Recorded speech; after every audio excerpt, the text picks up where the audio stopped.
In the dim light of a Seattle apartment, Sophie Bennett stood frozen, staring at the man before her. Charlie Larson, once a towering figure of wealth and charm, now sat in a wheelchair, his face etched with pain and defiance. His wife, Vanessa, had left for a month-long trip to Europe, leaving Sophie with a cryptic instruction: "Keep my husband happy while I'm gone. You owe me for saving your life." Sophie's heart sank. Years ago, Vanessa had pulled her from a wrecked car after a reckless night, a debt Sophie could never repay. But this felt like a trap. Charlie's voice cut through her thoughts, gruff but sharp. "What's the matter, Sophie? Never seen a broken man before."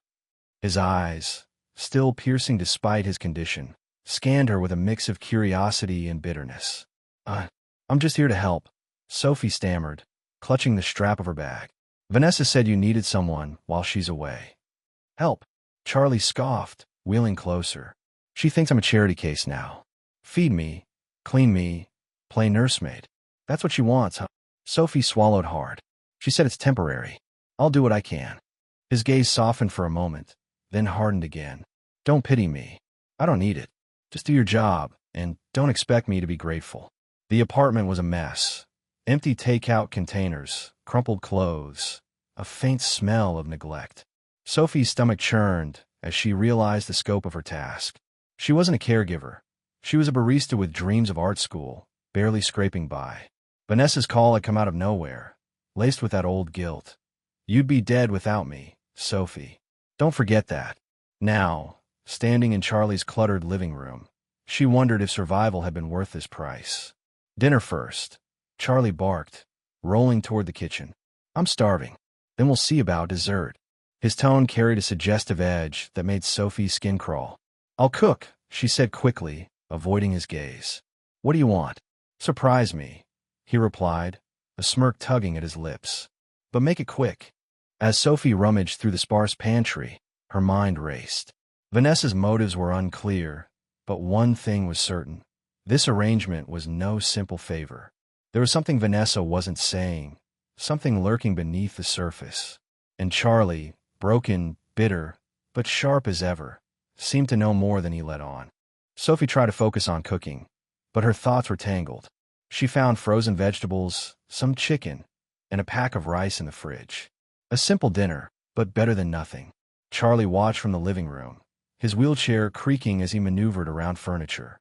His presence felt heavy, like the air before a storm. "You always this quiet?" he asked, tapping his fingers on the armrest.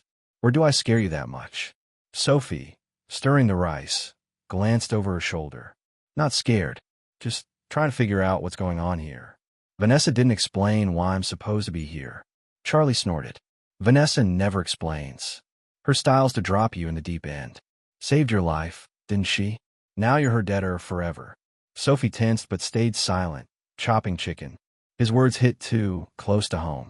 Vanessa always knew how to manipulate, turning a favor into chains. "What did she tell you about me?" Charlie continued, rolling closer to the kitchen counter. "That I'm a pathetic cripple who needs babysitting. She said you had an accident, and that you need help while she's gone," Sophie replied, keeping her tone neutral. "Accident," he repeated with a bitter chuckle. "Sounds so tidy, like I just tripped." He paused, staring out the window at the rain drumming against the glass. "Fine, doesn't matter. Just don't bail on me in a week." Sophie set the pan on the stove. "I won't bail. But let's be clear. I'm here to cook, clean, help. Nothing more." Charlie raised an eyebrow.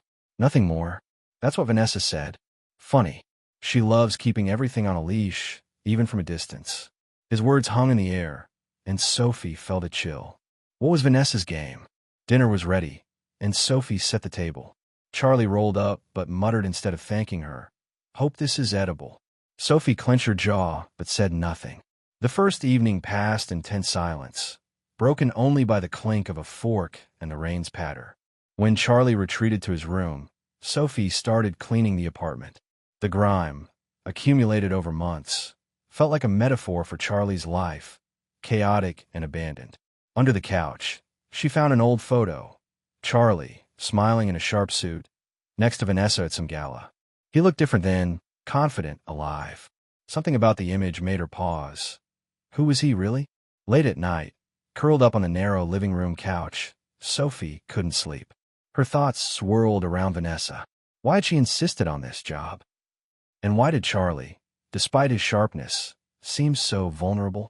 She sensed she'd stumbled into something far bigger than just caregiving. Days in Charlie's apartment dragged on, but the tension didn't ease. Sophie got used to his sharp remarks and biting humor, but every evening, as she washed dishes or folded his clothes, she felt his eyes on her, not just as an employer, but as someone trying to unravel her. "You always this thorough?" Charlie asked one morning as Sophie scrubbed his grimy old coffee maker. "Or did Vanessa order you to polish every corner?" Sophie wiped her hands on her apron and met his gaze. "I just don't like messes. And, honestly, your apartment's a dump." Charlie laughed, for once without his usual bitterness. "Point taken. You know, I worked at a car wash when I was young. Clean trucks with dirt caked on like armor. So your dumb comment? Almost a compliment." Sophie couldn't help but smile. "Trucks? Seriously? I thought you were always, rich." "Rich?" His face darkened. "That was before the accident. Money, suits, connections, all gone. Vanessa stayed, but only to remind me who I used to be." Sophie hesitated. She wanted to ask about the accident, but sensed it was dangerous ground. Instead, she pivoted. "How about we start something useful? Physical therapy, exercises? Vanessa said you could recover." Charlie frowned, but didn't brush her off as usual. "Recover? You think I haven't tried? Doctors, trainers, pills, waste of time. But if you want to play coach, go for it. Just don't expect miracles." Sophie nodded, seeing an opportunity.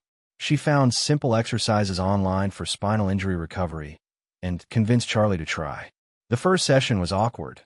Charlie sweated, cursed, but pushed through, and Sophie encouraged him, hiding her surprise at his effort. "You don't give up," she said as he finished a set. "That's something." "Don't get cocky," Charlie shot back, but a spark flickered in his eyes.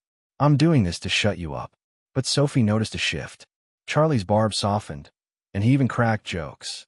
She began to see past the broken man to the one he used to be, witty, with a warm smile that slipped out when he thought she wasn't looking. One evening, as she cooked dinner, she dared to ask, "Charlie, what happened in that accident?" Vanessa didn't say, "And you don't seem like someone who just gives up." He was silent for a long time, staring at his empty plate. Finally, he spoke. "It wasn't an accident. Vanessa, she wanted me dependent. It suited her to have a husband who didn't get in her way. I learned too much about her deals, her lovers. And now I'm here."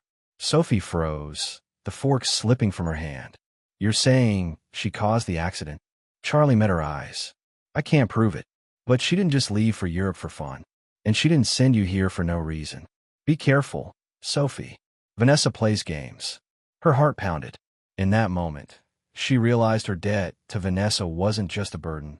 It was part of something far darker. Sophie didn't sleep that night, Charlie's words echoing in her mind. Vanessa caused the accident. It sounded like a cheap thriller, but Charlie's pained, certain gaze haunted her. In the morning, as she made coffee, he rolled up to the kitchen counter, looking more worn than usual. "You didn't run," he noted, taking a mug. "After last night, I thought you grab your stuff and bolt." Sophie shook her head. "I'm not the running type. But, Charlie, if you're right about Vanessa, why stay here? Why not leave?" He gave a bitter chuckle. "Leave? Where? No money, no legs, no nothing. She planned it all. I'm her trophy, broken but useful. And you're a new project." "What do you mean?" Sophie tensed, a chill running down her spine. Charlie sipped his coffee and looked her in the eye. "She didn't pick you just for that debt. Vanessa loves control. She wants you as her puppet, like me. Watch yourself. She'll be back soon, and then the real show starts." Sophie decided to dig deeper. Using Charlie's old laptop, she searched for information on Vanessa. Articles popped up about her success at the financial firm, photos from charity galas, but nothing suspicious. Then, in an old news piece, she found a report on Charlie's accident, claiming he was drunk. She turned to Charlie, who was watching TV. "They say you were drunk that night," she said cautiously. "Is that true?" Charlie gripped his chair's armrests. "A lie. I didn't drink. Tests were clean, but Vanessa, she paid off the right people to make it look that way. Convenient." right? Drunk husband crashes, and she's the poor victim who didn't leave. Sophie's heart clenched. She wanted to help Charlie, but didn't know where to start. Then she suggested, let's keep up the exercises. If you want out of this, we need to move forward. I'll help. Charlie eyed her warily but nodded. Fine, but not for Vanessa. For me. I'm done being her toy. They spent hours training. Sophie researched new exercises, tracked his progress, and cheered him on. Charlie grumbled, but pushed through. His movements grew steadier, a determination in his eyes. One day, after a strong session, he said, You know, Sophie, you're the first person who doesn't look at me like a burden. Thanks. She smiled, but her mind was elsewhere. Vanessa's messages were piling up, each with a veiled threat. Don't forget, Sophie, you're there to help Charlie, not dig into his past. The latest came at night. Back in a week. Hope everything's under control. Sophie reread it, sensing danger. She began to suspect Vanessa was watching, maybe through cameras or mutual contacts. Charlie, she said quietly, we need to be careful. I think Vanessa knows what we're doing. He nodded, his face grim. Then we speed up. If she comes back and sees I'm not the helpless wreck she left, she'll have to rethink her game. And I want to be ready. Sophie and Charlie doubled down on his recovery. Mornings began with exercises. Sophie helped with stretches, steadied him as he tried standing with rails she'd set up in the living room. Charlie, despite the pain, refused to quit. His sarcasm gave way to quiet gratitude, and a fragile trust grew between them. You're like a drill sergeant, he grumbled one day, wiping sweat after attempting a few steps. Where'd you learn this? At the coffee shop. Sophie laughed, handing him water. Online, Charlie. And in movies about stubborn people who get back on their feet. You're one of them. He looked at her, a faint smile breaking through. Maybe you're right. But you know, if I do walk again, Vanessa won't be happy. She likes me weak. It's her control. Sophie nodded, her thoughts darkening with suspicion. Vanessa's messages came more frequently, each laced with menace. Don't forget, Sophie, you're there to help Charlie, not dig into his past. The latest arrived at night. Back in a week. Hope everything's under control. Sophie showed it to Charlie. She knows, he said, clenching his fists. I told you she's watching. Maybe through neighbors, maybe your phone. We need to check the apartment. They searched every corner. Sophie found a tiny microphone hidden under a living room lamp. Her heart stopped. Charlie, it's a bug. She's listening. He paled but kept his voice steady. Pull it out. And don't say anything important out loud. We need to stay ahead. Sophie disabled the bug, but the sense of danger lingered. She noticed oddities, strange calls to Charlie's phone that he ignored, a car parked across the street too often. One evening, over tea, she pushed, Charlie, I want to help you get out of this. But if Vanessa really caused that accident, we need proof. Do you know anything we can use? Charlie was silent, then pulled an old key from a drawer. This is to her office safe. She thinks I don't know about it. There might be documents about her deals, about how she set me up. But getting in it's risky. I'll do it, Sophie said, her voice shaking but resolute. Tell me where to look, and I'll find it. Charlie studied her, as if seeing her for the first time. You sure? If she catches you, it's over. For both of us. I'm sure, Sophie replied. She's keeping us caged.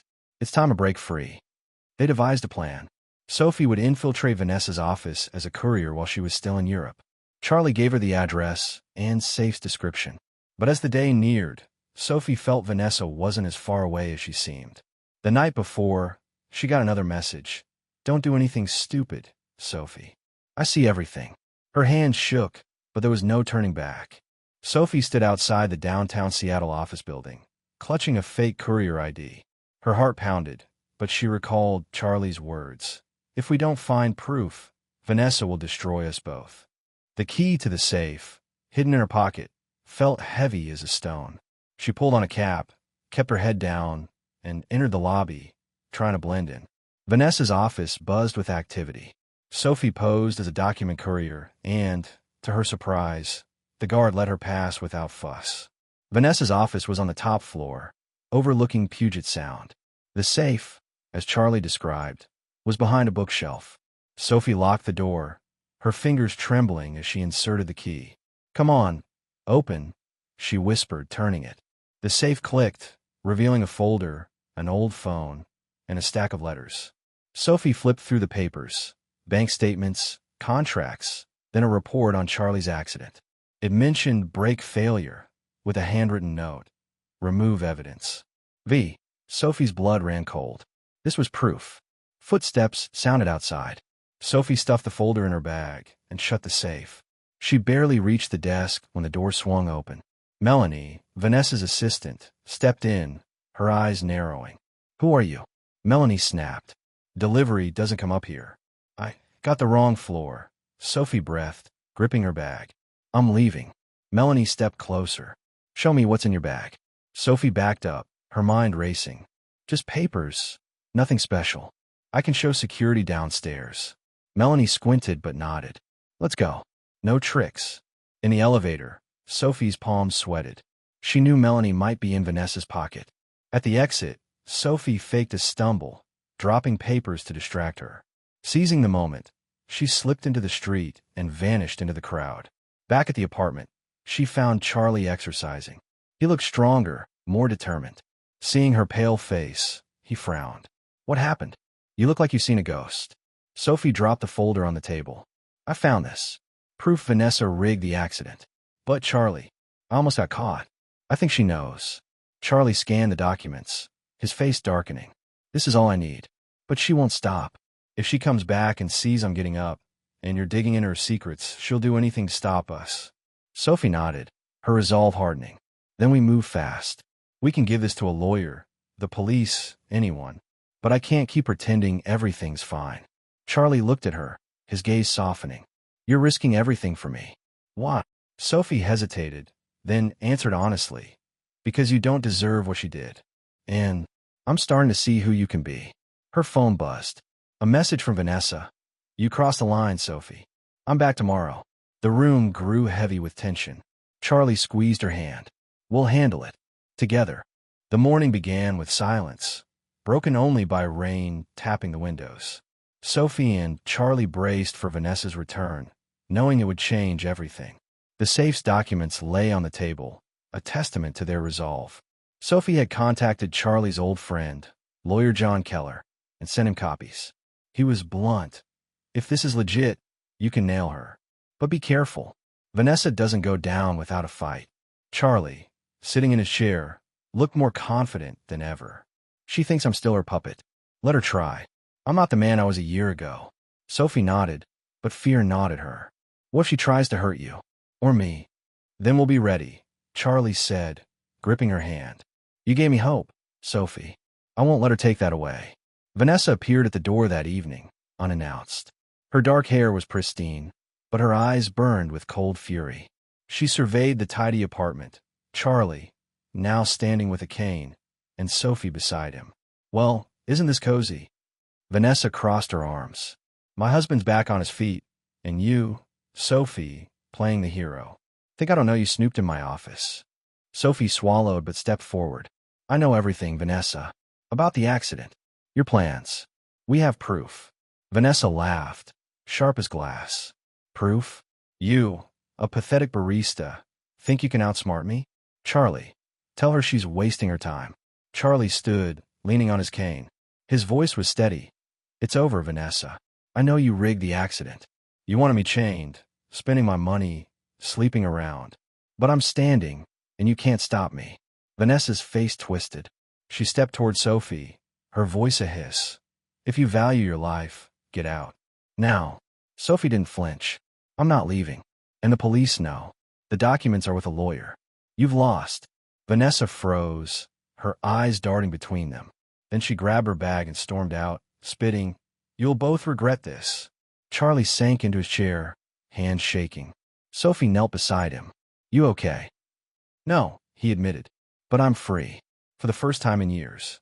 Days later, the lawyer reported Vanessa had vanished, leaving a trail of financial fraud. The police launched an investigation based on the safe's documents. Charlie, continuing his recovery, stood more often without the cane. Sophie became more than a helper. Their bond deepened, though both hesitated to name it. One evening, over coffee on the balcony, Charlie said, "When you first showed up, you were just Vanessa's debt to me. But now, I don't want you to leave. Sophie smiled, her heart racing. I'm not going anywhere. But, Charlie, we need to be honest. No secrets. He nodded, taking her hand. No secrets. Just us. The months after Vanessa's disappearance blurred together. Seattle police put her on the wanted list. The safe's documents exposed not only her role in Charlie's accident, but a web of financial schemes. Charlie, now walking with a cane, worked with authorities, sharing what he knew about her dealings. His health improved, and he began to resemble the man in that old photo Sophie found. Strong, determined, with a spark in his eyes. Sophie stayed in his apartment, but their dynamic had shifted. She was no longer just a caregiver. Morning workouts turned into long coffee talks, walks along Puget Sound, and rare moments when Charlie laughed at her jokes, forgetting his pain. But Vanessa's shadow lingered. Sophie noticed Charlie sometimes freeze, staring into space, as if expecting her return. One evening, over Sophie's homemade lasagna, which Charlie unexpectedly praised, she asked, "Charlie, are you still afraid of her?" "Vanessa." He set down his fork, his face serious. "Not afraid. But she was part of my life for so long. Sometimes I think this is my fault. I gave her too much power." Sophie shook her head. "It's not your fault. She used you, like she used me. But we got out. We're stronger than her." Charlie looked at her, his gaze softening. "You know, Sophie, when you showed up, I thought you were just another of her pawns. But you made me believe I could be someone else. Not just the cripple she broke." Sophie felt warmth in her chest, but remembered her own past. "And me? I wasn't honest at first. Vanessa forced me here, and I went along because of that debt." "You're not mad?" Charlie smiled, genuinely. "Mad? No. You could have walked away any time, but you stayed, and risked everything for me. That's more than I deserve." In that moment, Sophie knew her feelings for Charlie had grown beyond duty or pity. Love, though she feared naming it. Before she could speak, a knock came at the door. Both froze. Charlie frowned. No one comes unannounced. "Check it." Sophie peered through the peephole. Melanie, Vanessa's assistant, stood there. Sophie opened the door, phone ready to call the police. "What do you want?" Sophie asked coldly. Melanie looked exhausted, her usual confidence gone. "I'm not here for Vanessa. She's gone, but left me a message to deliver.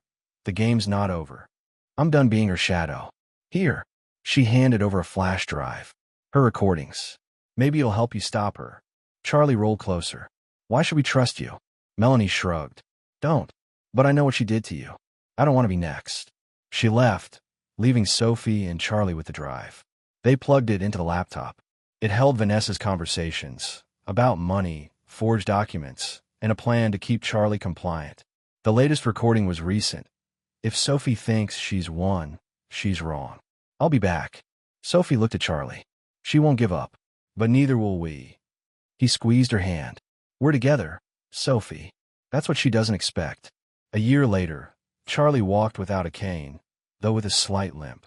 Sophie enrolled in art school, and their home became a place of new beginnings. Vanessa never resurfaced, but her shadow taught them to cherish every moment together.